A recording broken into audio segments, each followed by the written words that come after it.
नमस्कार दोस्तों, M&C education के इस YouTube चैनल में आपका बहुत बहुत स्वागत है। आज के इस क्लास में हम करने जा रहे हैं AP अरिथमेटिक प्रोग्रेशन, जो कि क्लास 10th का टर्म 2 का सिलेबस पूरा करेगा। और उसमें हमारे पास जो अलजेब्रा है उसमें जो है दो चीजें हमें करनी थी। एक था क्वाड्रेटिक इक्वेशन और दूसरा था, या दूसरा है कहिए, वो है एपी। क्वाड्रेटिक इक्वेशंस हमने कर लिए हैं। क्वाड्रेटिक इक्वेशन की वीडियो आ चुकी है, तो ये अगर आपने नहीं देखा है तो जरूर देख लीजिए। कंसेप्ट का वीडियो बहुत अच्छे से एक्सप्लेन किया गया है, वहां पर आपको और कोई मटेरियल देखने की जरूरत नहीं है। उसके बाद जो क्वेश्चंस की सीरीज शुरू होगी उससे आपका पूरा रिवीजन हो जाएगा। कहीं जाने की जरूरत नहीं है, कुछ भी देखने की जरूरत नहीं है। आप हमारे ऊपर भरोसा कर सकते हैं। अगर आपको पूरे मार्क्स चाहिए तो आप M&C एजुकेशन चैनल को सब्सक्राइब कर लीजिए, और इस पर जो भी 10th के मैथ्स के लिए वीडियोस अपलोड होते हैं वो आप देखिए। रेगुलरली इस पर वीडियोस अपलोड होते हैं, वो जब आप देखेंगे तो आपको खुद ब खुद पता चल जाएगा कि आपको उससे फायदा हो रहा है या नहीं हो रहा है। अगर आपको फायदा हो रहा है तो कंटिन्यू कीजिए, अगर नहीं हो रहा है immediately stop it, unsubscribe this channel. बिल्कुल कोई दिक्कत नहीं है। अगर आपको लगता है कि आप समझ पा रहे हैं, कुछ आपको इससे मिल रहा है, तभी आप बने रहिए, नहीं तो आप बिल्कुल अनसब्सक्राइब कर दीजिए। There is no problem, not at all. Benefit अगर है, कुछ आपको और पता चल रहा है कि हाँ ठीक है, मुझे समझ में आ रहा है, चीजें हमें समझ में आ रही है, तभी आप इसको कंटिन्यू कीजिए। सिर्फ M&C एजुकेशन के लिए नहीं, आप किसी भी चैनल को तभी तक सब्सक्राइब रखिए जब तक कि आपको लगता है कि हाँ फायदे का है। ठीक है। दूसरी बात यह है कि कई लोग जो है श्रद्धा बस भी सब्सक्राइब किए रहते हैं, क्योंकि मेरे बहुत सारे पुराने स्टूडेंट्स जो है अभी तक मेरे चैनल से जुड़े हुए हैं, जबकि वो ऑलरेडी ग्रेजुएट हो चुके हैं। तो ये समझदारी की बात है, बाकी आपकी मर्जी। हम आज के सेशन में एपी करने जा रहे हैं, अरिथमेटिक प्रोग्रेशन करने जा रहे हैं। ये एपी जो है क्या है? ये एक प्रोग्रेशन है, अरिथमेटिक प्रोग्रेशन कहते हैं। तो प्रोग्रेशन बेसिकली क्या है? प्रोग्रेशन है कि आपके पास एक सीक्वेंस ऑफ नंबर जो कि किसी पैटर्न को फॉलो कर रहे हैं। ठीक है। अब सीक्वेंस ऑफ नंबर किसी भी तरह का हो सकता है। देखिए, आपके पास जो है बहुत तरह के सीक्वेंस हो सकते हैं नंबर के। मैं कुछ सीक्वेंस लिखता हूं, जैसे यहां पर 1 है, 2 है, 3 है, 4 है एंड सो ऑन। तो ये एक सीक्वेंस ऑफ नंबर है। अब देखिए, ये है 1 है, 2 है, 4 है, 7 है, 11 है, ये भी एक सीक्वेंस ऑफ नंबर है।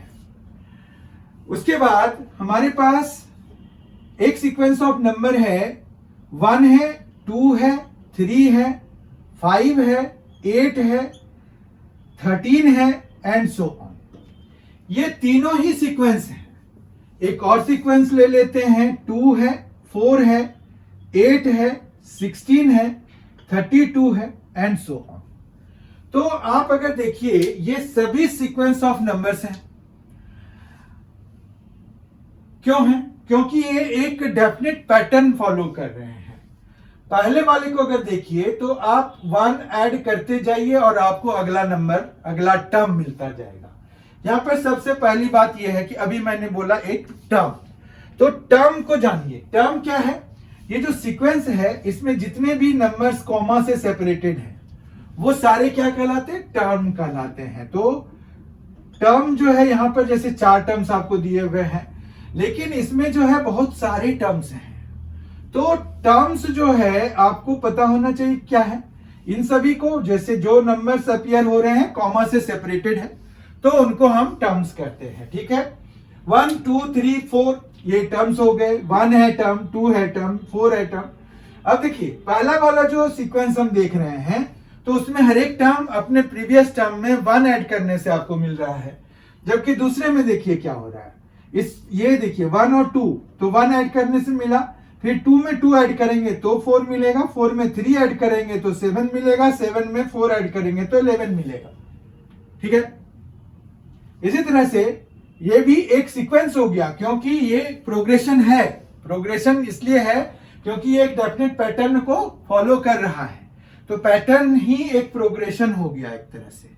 आप अगर देखिए 1 है, 2 है, 3 है, 5 है, 8 है, 13 है, तो यहां पर क्या हो रहा है, फर्स्ट 2 टर्म्स को ऐड करके ये थर्ड टर्म मिला, फिर 2 3 को ऐड किया 5 मिला, फिर यहां पर 3 5 को किया तो 8 मिला, 5 और 8 को सम किया तो 13 मिला। इस तरह से ये आगे बढ़ता जाएगा, तो ये भी एक पैटर्न फॉलो कर रहा है, तो ये भी एक प्रोग्रेशन है। ठीक है, और ये देखिए 2 है, 4 है, 8 है, 16 है, 32 है, ये भी एक प्रोग्रेशन है, क्योंकि हर एक टर्म जो है अपने प्रीवियस टर्म का ट्वाइस है। देखिए 4 जो है 2 का ट्वाइस है, 8 4 का ट्वाइस है, 16 8 का ट्वाइस है, 32 16 का ट्वाइस है। इस तरह से आपके पास हर एक टर्म जो है ट्वाइस होके बन रहा है, तो ये सभी प्रोग्रेशन है।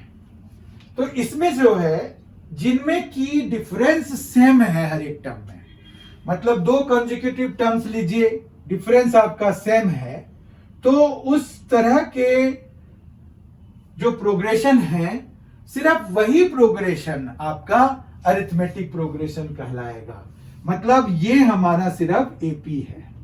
ठीक है, और जो हमने लास्ट वाला देखा था उसको जीपी कहते हैं। ये सिर्फ जनरल नॉलेज के पर्पस के लिए आप जान लीजिए, ये आप जब 11th में मैथ्स करेंगे, अगर करेंगे तो तब जाके आपको यहां पर जीपी करना पड़ेगा। तो ये तो खैर इतनी बात हो गई। एपी जो है हमारे पास कांस्टेंट डिफरेंस होता है, जिसको कि हमें कॉमन डिफरेंस हम कहते हैं, जिनको कि हम कॉमन डिफरेंस कह देते हैं। ठीक है, तो कॉमन डिफरेंस हमारे पास आ गया एक और चीज देखिए कि मान रखिए कि हमारे पास कॉमन डिफरेंस तो सेम होता है। एक और सीक्वेंस हम ले लेते हैं, सीक्वेंस ऑफ नंबर। 2 लिया, 5 लिया, 8 लिया, 11 लिया एंड सो ऑन। ठीक है, यहां पर हम जो है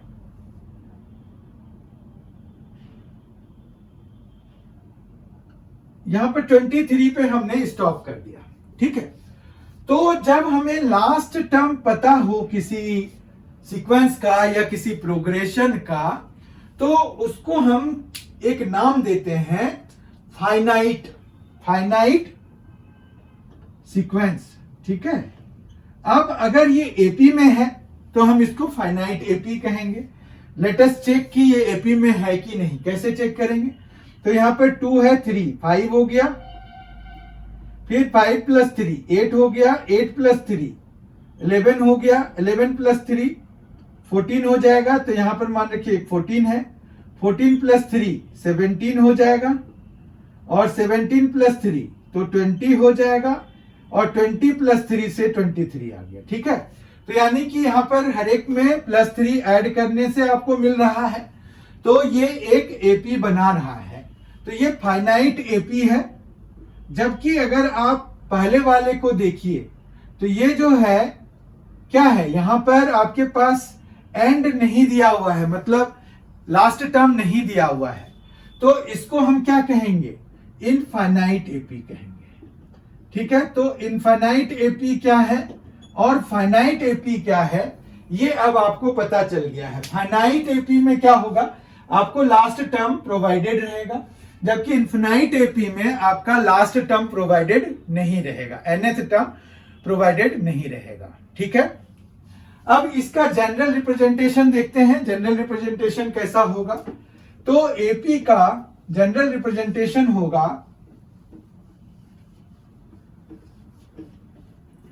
एपी का जनरल रिप्रेजेंटेशन होगा हमारे पास A plus D, A plus 2d, A plus 3d, so on. इस तरह से अगर आप देखिए तो यहां पर कोई d नहीं है, सेकेंड टर्म में d अपीयर हुआ, थर्ड में एक कम, मतलब 2d हो गया। फोर्थ टर्म में प्लस 3d हो गया। तो अगर हम यहां पर nth टर्म लेना चाह रहे हैं तो nth टर्म यहां पर क्या हो जाएगा, अभी हमने टर्म डिस्कस किया था, तो ये सभी टर्म्स हैं इनके। तो nth टर्म इस तरह से हम अगर डिराइव करें तो ये हो जाएगा a plus n minus 1d, ठीक है। और ये d जो है ये सभी में कॉमन होता है, ये भी हमने डिस्कस किया था। तो हमारे पास जैसे पहले वाले में 1 का डिफरेंस था और जो लास्ट एग्जांपल हमने लिया था उसमें 3 का था, तो वहां कॉमन डिफरेंस पहले वाले में हम 1 कहेंगे, जबकि लास्ट वाले में हमारे पास 3 का डिफरेंस था, तो कॉमन डिफरेंस 3 हो गया, ठीक है। तो कॉमन डिफरेंस हमारे पास d होता है। तो d is known as common difference, d को आप कॉमन डिफरेंस कहिए।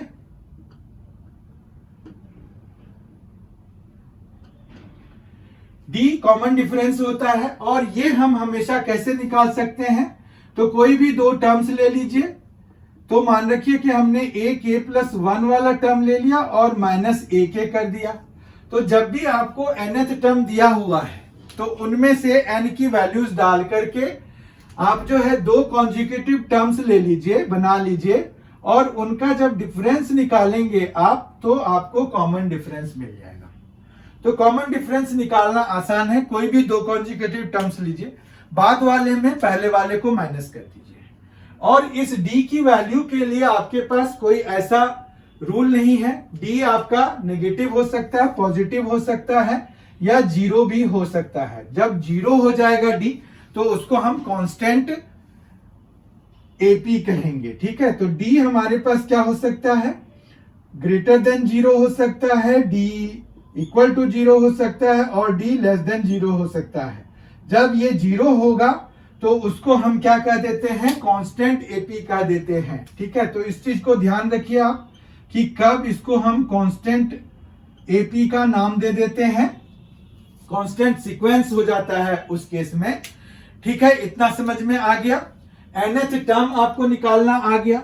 अब nth टर्म के बेसिस पर आपको क्वेश्चन पूछ सकते हैं। मान रखिए कि आप एक क्वेश्चन लेते हैं, एक क्वेश्चन ये दिया हुआ है कि आपको 2, 7, 12, 2 है, 7 है, 12 है, एंड सो ऑन है, ठीक है। 2, 7, 12 एंड सो ऑन है। आपको यहां पर कहते हैं कि 10th टर्म निकालिए, ठीक है। 10th टर्म क्या है ये आपको पता करना है।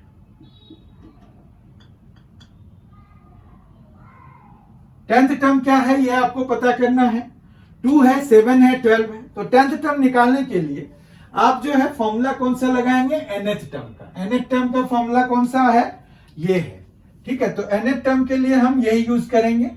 और हम जो है जैसे इसको हम A1 से, इसको A2 से, इसको A3 से, इसको A4 से, इसी तरह से हम इसको AN से रिप्रेजेंट करेंगे, ठीक है। तो AN हमारे पास है A plus n minus 1 into D. अब यहां पर A हमारे पास क्या है, 2 है। D हम कैसे निकालेंगे, तो D आप कोई भी दो टर्म्स ले लीजिए, प्रोवाइडेड कि वो AP में ऑलरेडी दिए हुए हों, मतलब क्वेश्चन में इस बात का जिक्र हो कि it is these are the terms of an AP, तब जाके आप सर्टेनली कोई भी दो कॉन्जिक्यूटिव टर्म्स लेके बाद वाले में पहले वाले को माइनस कराइए और D आ जाएगा, क्योंकि उन्होंने ऑलरेडी दिया हुआ है कि वो AP में है। तो we need not to verify it from ourselves. Otherwise हमें ये भी चेक करना पड़ेगा, कोई दूर में जाके फिर से दो टर्म्स लेने होंगे कॉन्जिक्यूटिव टर्म्स, और चेक करना पड़ेगा कि क्या उनके भी डिफरेंस सेम है। इस तरह से हम तीसरा भी ले सकते हैं, या फिर एक कोई भी पेयर ले लीजिए, उसमें से D निकालिए और फिर ऐड करके 3-4 टर्म्स को देख लीजिए कि वो फिट बैठ रहा है कि नहीं, D की वैल्यू सही आ भी रही है कि नहीं। तो उस तरह से हम देख लेते हैं, ठीक है। तो यहां पर जो है अगर AP में दिया हुआ है, तो लेट अस सपोज कि ये AP में उन्होंने दिया हुआ है, तो हमें जो है AP वेरीफाई नहीं करना है, हमें 10th टर्म सीधा सीधा निकालना है। D हमें आ चुका है और n की वैल्यू फिर क्या हो जाएगा, अगर हमें 10th टर्म चाहिए यानी कि हमें A10 निकालना है, तो इसका मतलब तो यही हुआ ना कि n की वैल्यू आपको कितनी लेनी है, 10 लेनी है। तो हम जो है A10 जब निकालेंगे तो A है हमारा 2, n है हमारा 10 माइनस 1 इंटू डी है 5, तो हम जो है 2 प्लस 9 इंटू 5 यानी कि 2 प्लस 45 हो जाएगा और ये बन जाएगा 47।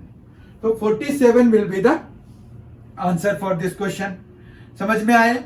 इसी तरह से आपको और भी क्वेश्चन पूछा जा सकता है। जैसे आपको एक एपी दे देंगे और कहेंगे एक टर्म भी दे देंगे और कहेंगे कि बताओ ये कब आएगा, मतलब कौन से नंबर का टर्म है ये, ऐसा क्वेश्चन भी पूछेंगे आपको। तो which term of the AP will be certain some given number, वो टर्म किस पोजीशन पे आएगा, कौन से नंबर का टर्म होगा, ये अगर हमें बताना है तो हम कैसे बताएंगे। तो हम एक क्वेश्चन देख लेते हैं उसके बेसिस पर कि ये nth टर्म से ही सॉल्व होगा। ठीक है, तो ये सभी आपको nth टर्म के बेसिस पर ही पूछे जाएंगे। ओके, तो हमारे पास मान रखो कि एक क्वेश्चन दिया हुआ है, उसमें जो है ये दिया हुआ है कि 21 है, फिर 18 है, फिर 15 है, फिर ऑब्वियस 12 आएगा एंड सो ऑन। फिर हमें दिया हुआ है कि -81 कौन से नंबर का टर्म होगा, -81 जो है वो कौन से नंबर का टर्म है।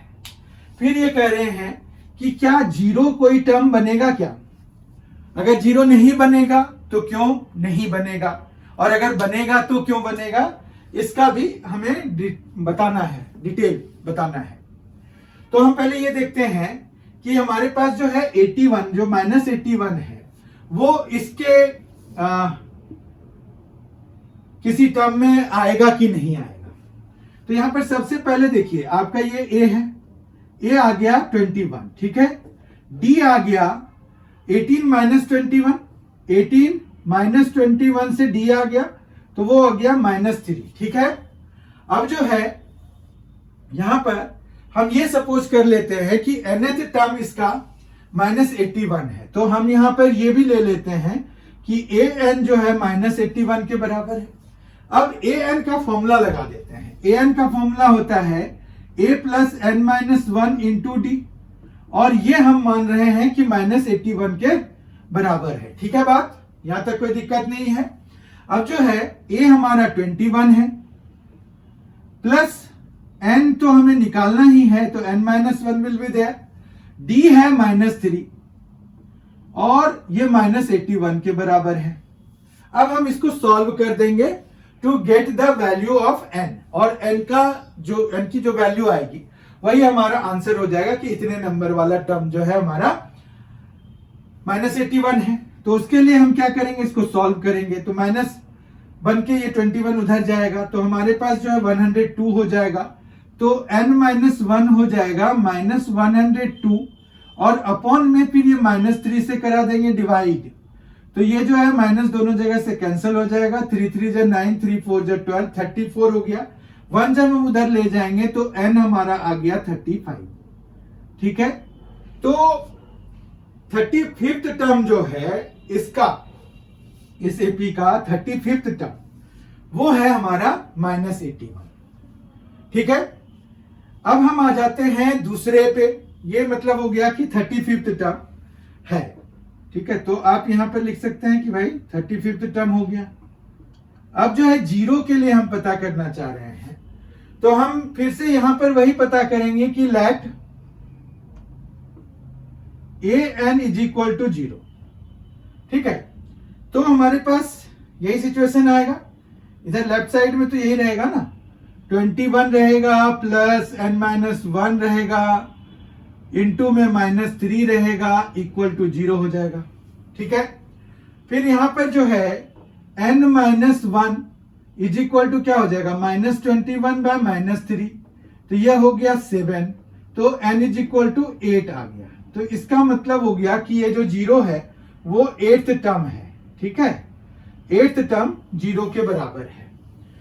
तो ये एक होल नंबर आना चाहिए, या कहिए नेचुरल नंबर आना चाहिए, या पॉजिटिव इंटीजर आना चाहिए। अगर ये n की वैल्यू हमारे पास होल नंबर या नेचुरल नंबर या पॉजिटिव इंटीजर में से कोई आ रहा है तो फिर ठीक है। बेसिकली हम नेचुरल नंबर और पॉजिटिव इंटीजर्स को ही देखते हैं इसमें, अगर वो आ रहे हैं तो हमारे पास वैलिड आंसर है, नहीं तो नहीं है। ठीक है, तो अगर आप देखिए 8th जो है वो 0 है। अब हम अगर चेक कर सकते हैं, क्योंकि हमारे पास ऑलरेडी 4 टर्म्स दिए हुए हैं, 5वां टर्म हो जाएगा 9, छठा हो जाएगा 6, 7वां हो जाएगा 3 और 8वां हो जाएगा 0। ये देखिए ये 8th टर्म हो गया ना हमारे पास। -3 करते जाइए, अगला टर्म आपको मिलता जाएगा। तो ये देखिए 21 -3 -3 तो 12 -3 9 हो गया, 9 -3 6 हो गया, 6 -3 3 हो गया, 3 -3 0 हो गया। तो 0 जो है 8th पोजीशन पे आया, 8th नंबर जो है हमारा 0 है। ठीक है, तो इस तरह से हम इसके बेसिस पर हमें क्वेश्चंस पूछे जा सकते हैं और हमें जो है इसमें करना पड़ता है। और हमें जो है अगर मतलब जस्टिफाई करना है आंसर को, तो हमारा आंसर चूंकि पॉजिटिव इंटीजर आ रहा है या नेचुरल नंबर आ रहा है तो ठीक है। नेचुरल नंबर क्या होते हैं 1 2 3 4 5 और पॉजिटिव इंटीजर भी यही होते हैं। मतलब नेचुरल नंबर कह लीजिए या पॉजिटिव इंटीजर कह लीजिए, वो नंबर सिस्टम में सेम ही होता है। ठीक है, एक तो ये हो गया जो कि nth टर्म के बेसिस पर आपको क्वेश्चंस वगैरह पूछ सकते हैं, और कुछ वर्ड प्रॉब्लम्स भी आपको पूछे जा सकते हैं। ठीक है, तो वर्ड प्रॉब्लम्स के लिए भी आप तैयार रहिए। उसके बाद जो है हमारे पास आता है एपी में सम टू एन टर्म्स। तो हम जो है सम टू एन टर्म्स कैसे निकालेंगे वो देख लेते हैं। तो सम टू एन टर्म्स के लिए इसका डेरिवेशन भी हमें करना है, सिलेबस में है, डेरिवेशन है। तो हम जो है एस एन के लिए A1 plus A2 plus A3 plus so on plus AN, ठीक है, यही लिखेंगे। तो A1 को तो हम A ही मान लेते हैं, A2 को हम A प्लस D ले लेते हैं, A3 को हम A प्लस 2D ले लेते हैं, एंड इसी तरह से हम बढ़ते जाएंगे। तो हमारे पास AN क्या हो जाएगा, A plus N minus 1 into D हो जाएगा। ठीक है, ये समझ में आ गया। तो ये हमने SN का दूसरा फॉर्मेट लिख दिया। अब आपको इसके डेरिवेशन के लिए क्या करना है, डेरिवेशन के लिए आपको इसको उल्टे ऑर्डर में लिखना है। मतलब हमारा जो nth टर्म है वो यहां पहले वाले के नीचे आ जाएगा, जो इससे जस्ट पहले वाला टर्म है। तो इससे पहले वाला टर्म क्या होगा, A plus N minus 2D। ठीक है, तो इधर लेफ्ट साइड में तो चूंकि एक ही चीज है तो उसको हम ऑर्डर चेंज करके भी SN ही लिख पाएंगे। तो वो तो हो गया हमारे पास। अब यहां पर आ जाएगा A plus N minus 1 into D, ये फर्स्ट टर्म हो जाएगा जो लास्ट टर्म था वहां पर। अब इसके पहले वाला टर्म हो जाएगा जिसमें कि N माइनस 2 आ जाएगा। तो यहां पर A plus N minus 2 into D आ जाएगा। फिर यहां पर इससे भी पहले वाले में N माइनस 3 आ जाएगा। तो A plus N minus 3 into D आ जाएगा। फिर आप सो ऑन कर दीजिए और ये A जो है वो लास्ट में पहुंच जाएगा। ठीक है, अब हमें टर्म वाइज ऐड करना है। मतलब हम जो है फर्स्ट टर्म को फर्स्ट टर्म के साथ ऐड करेंगे, सेकेंड टर्म को सेकेंड टर्म के साथ, थर्ड टर्म को थर्ड टर्म के साथ, सो ऑन वाले को सो ऑन वाले के साथ, और इसको इसके साथ ऐड करेंगे। Let us add them. तो हम जो है ऐड करने के लिए एक लाइन खींच देते हैं यहां पर। अब देखते हैं ये SN प्लस SN क्या हो जाएगा, 2SN हो जाएगा। ठीक है, यहां तक कोई दिक्कत नहीं है। अब देखिए यहाँ A है और A plus N minus 1D है, तो ये क्या हो जाएगा 2A plus N minus 1D हो जाएगा। ठीक है, यहां तक कोई दिक्कत नहीं है। प्लस फिर यहाँ A प्लस D है और A plus N minus 2 into D है, तो A भी बढ़ेगा और N माइनस 2 में एक D और लग जाएगा तो N माइनस 1D बन जाएगा। इस चीज को आप ध्यान से समझिए। N माइनस 2 है यहां पर और प्लस 1 आ जाएगा, तो N माइनस 2 प्लस 1 तो N माइनस 1D। तो मतलब ये भी टर्म आपका 2A plus N minus 1D में कन्वर्ट हो जाएगा। इसी तरह से तीसरे वाले में देखिए, आपका यहां पर -3 है, यहां 2 है प्लस में, तो 2A तो हो जाएगा A प्लस A से। ठीक है, और जबकि यहां पर N माइनस 1 इंटू D ही आएगा। और फिर आप सो ऑन वाले में तो जो भी हो रहा है होने दीजिए, क्योंकि वो वही पैटर्न फॉलो करेंगे जो कि हमें इन टर्म्स का आ रहा है। लास्ट टर्म को देखिए, A और यहां A, बाकी N-1 इधर कुछ है नहीं, तो हमारे पास ये क्या बन जाएगा 2A plus n minus 1 into में d। ठीक है, कोई प्रॉब्लम नहीं है। अब जो है यहां पर क्या आ गया, 2sn आ गया। और ये कितनी बारी आएगा, कितने टर्म्स हैं इसमें, a1 से लेके an तक है, तो how many terms are there, n terms are there. तो हम n टाइम्स ये 2a plus n minus 1 into d लिख सकते हैं, कोई प्रॉब्लम नहीं है। लेकिन हमें Sn की वैल्यू निकालनी है, Sn का फॉर्मूला डिराइव करना है। तो Sn विल बी, ये 2 हमें इधर आ जाएगा, तो ये आ जाएगा n/2 और ये आ गया 2a plus n minus 1 into D. ठीक है, तो ये डेरिवेशन हो गया हमारा सम ऑफ n टर्म्स का। सम ऑफ n टर्म्स के लिए ये डेरिवेशन है। इसके डेरिवेशन को भी पूछ सकते हैं as it is in the syllabus. For term 2 हमें जो है सब्जेक्टिव की भी तैयारी करनी है। अभी फिलहाल तो हम तैयारी करते हैं सब्जेक्टिव का भी, तो हमें ऑब्जेक्टिव भी पूछ सकते हैं, सब्जेक्टिव भी पूछ सकते हैं। मतलब जो पुराना पैटर्न था वही उस तरह का पूछ सकते हैं।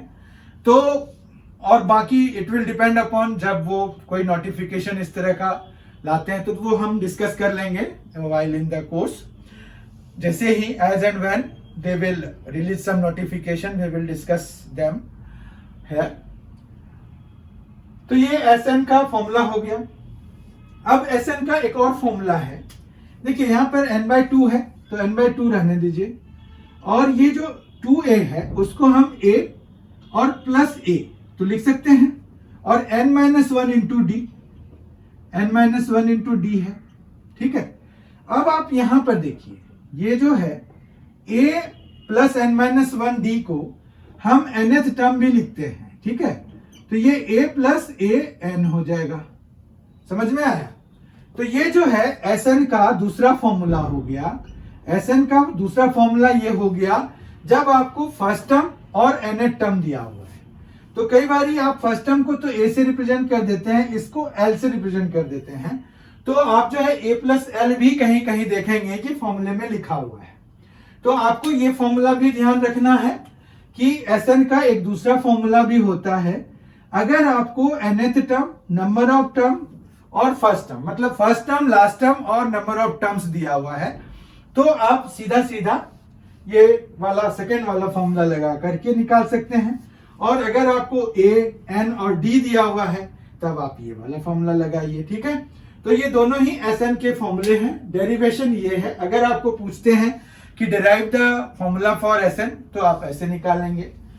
फिर एक और चीज है जो कि बहुत ही समझने की चीज है कि अगर आपको nth टर्म निकालना है और आपको Sn दिया हुआ है, तो nth टर्म आप निकाल सकते हैं। कैसे निकालेंगे,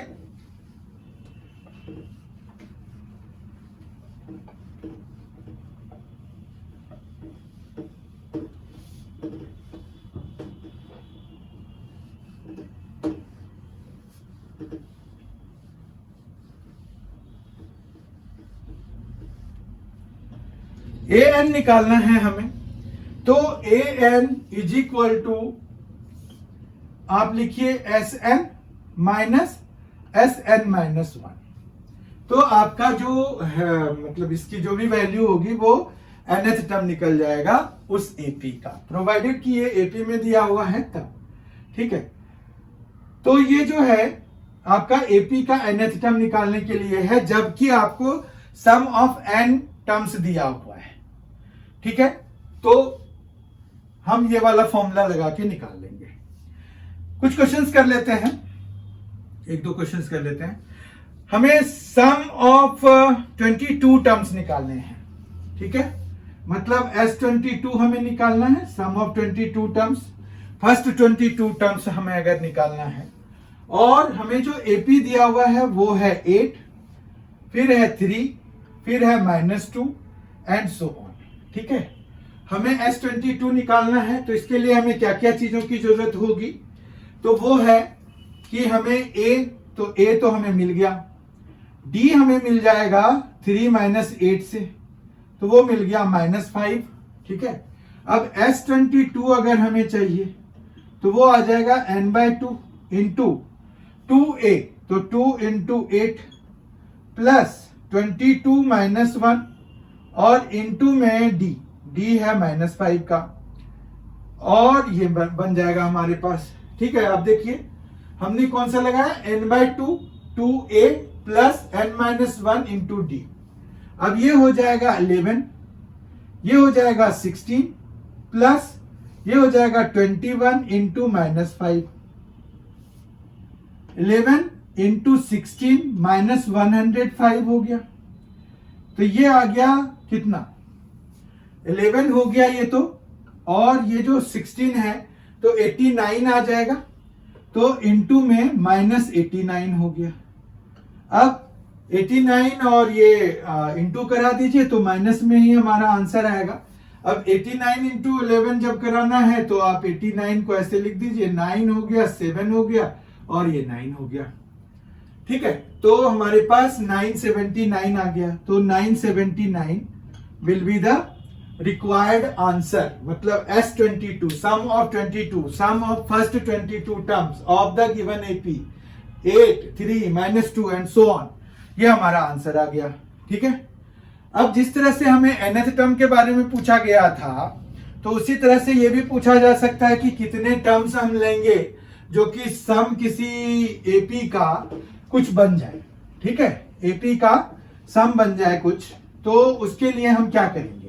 तो हमारे पास यहां पर जो है, जैसे अगर वो कह रहे हैं कि एक AP कितने टर्म्स लेने चाहिए, जो कि 24,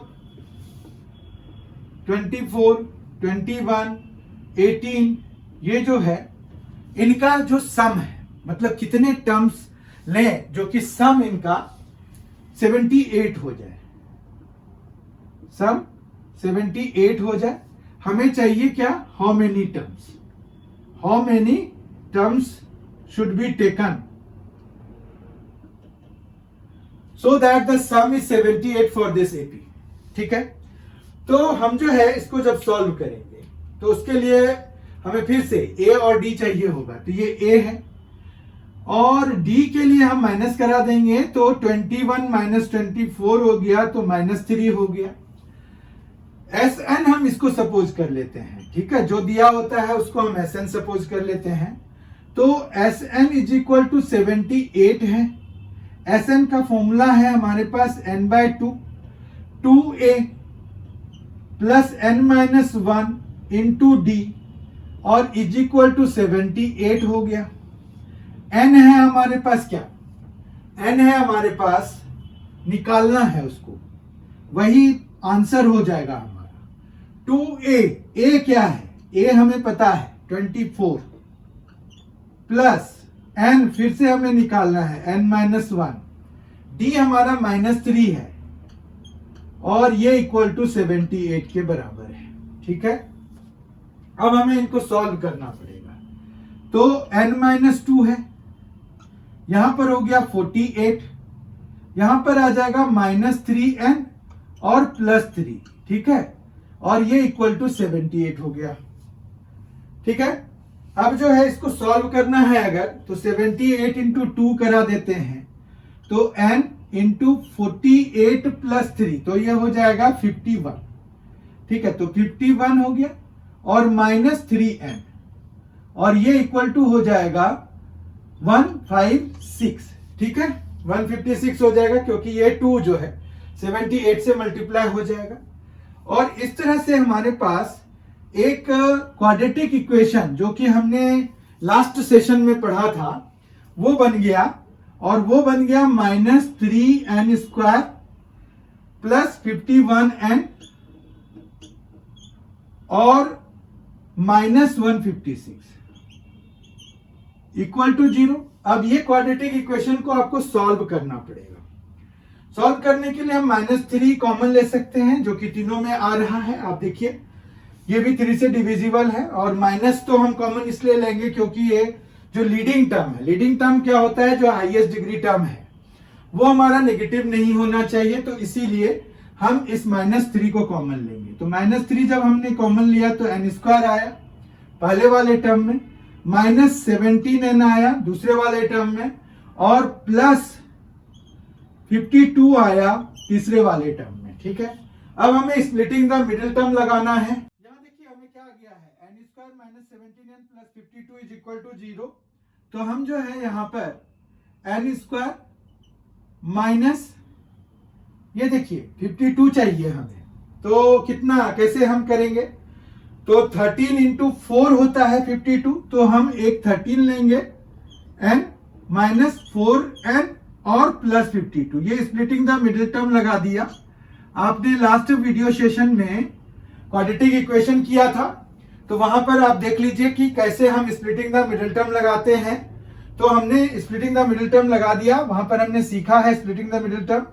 अब जो है हम n स्क्वायर माइनस 13n में से n कॉमन ले लेते हैं, तो हमारे पास यहाँ पर आएगा n माइनस 13, और जबकि बाकी जो है हमारा वो 4 और यहाँ पर n माइनस 13, ठीक है, ये इक्वल टू 0 है।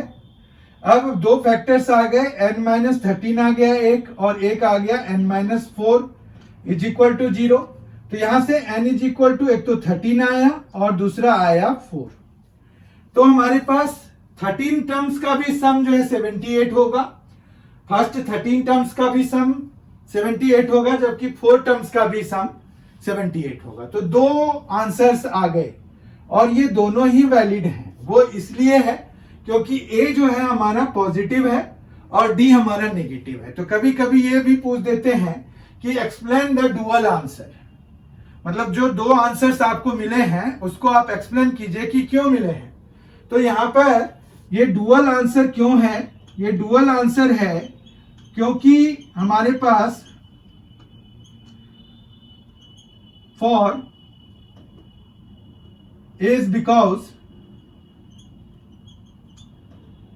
A is positive and D is negative।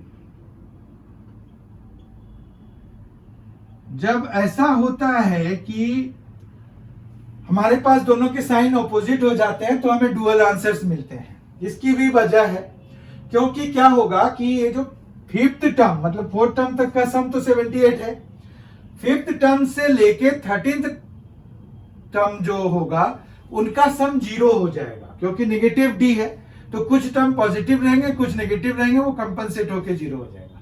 तो फोर्थ टर्म के लिए तो आप वेरीफाई कर सकते हैं। यहां देखिए 24 है, 21 है, 45 हो गया, 53, 63 और इसका अगला है 15, तो 63 प्लस 15 78 बन रहा है। तो चार टर्म्स का सम तो 78 बन ही रहा है।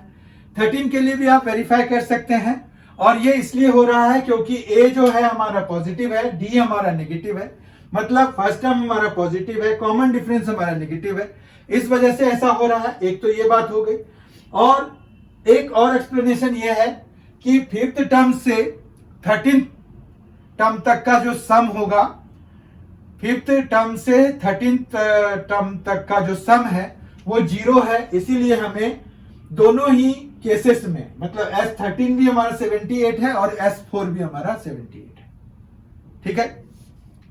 इस तरह से हमने एपी का आज पूरा कोर्स कर लिया, जो कि 2021-22 के सिलेबस में आपको आने वाला है। इसके क्वेश्चन की सीरीज भी बहुत ही जल्द शुरू हो जाएगी, तो बने रहिए आप MNC एजुकेशन चैनल में। आपको जो भी चीज समझ में नहीं आई है तो आप जो है उसको कमेंट में डाल करके पूछ सकते हैं। आप कमेंट में ये जरूर डालें कि आपको ये कैसा लगा, ये वीडियो कैसा लगा। बहुत ही जल्द हम मिलेंगे इसके अगले वीडियो के साथ, कंसेप्ट वीडियो के साथ और क्वेश्चन आंसर वाले वीडियो के साथ। MNC एजुकेशन चैनल को सब्सक्राइब कर लीजिए, आपको बहुत ही बेनिफिशियल रहेगा ये। Thank you, thanks a lot.